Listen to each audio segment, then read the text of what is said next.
যারা রাসূল সাল্লাল্লাহু আলাইহি ওয়াসাল্লামের কবর জিয়ারত করতে যায়, ওনারা কবরের সামনে যে ধৈর্য ধারণ করতে পারে না, বুক ফেটে কান্না আসে যে আজীবন যে নবীর কথা শুনলাম, যে নবীর হাদিস শুনলাম, যে নবীকে আমি এত ভালোবাসি, যে নবী আমার জন্য সুপারিশ করবেন, যে নবী আমাকে হাউজে কাউসারের পানি দিবেন, সেই নবী এখানে শুয়ে আছে। এটা ভাবতেই মুমিন হৃদয়ে বাঁধ ভাঙা কান্নার জোয়ার আসে, হাউমাউ করে কাঁদতে ইচ্ছে করে, কিন্তু ওখানে আওয়াজ করা যায় না, কারণ ওখানে লেখা লা তারফাউ আসওয়াতাকুম ফাওকা সাওতিন নবী।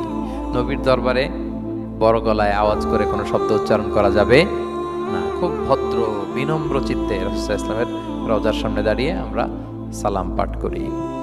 তো এই নিয়মটা শুধু যে রাসূল সাল্লাল্লাহু আলাইহি ওয়াসাল্লামের জন্যই খাস তা নয়, আমাদের আব্বা আম্মা, আমাদের শিক্ষক, মুরব্বী, আধ্যাত্মিক নেতা, ধর্মীয় গুরু, ইসলামী আন্দোলনের বড় লিডার, এরকম যে কারো সামনে বড় গলায় উঁচু গলায় আওয়াজ করে কথা বলা যাবে না, বরং সেখানে ভদ্রতা, এটিকেটস, নম্রতা এটা বজায় রাখতে হবে।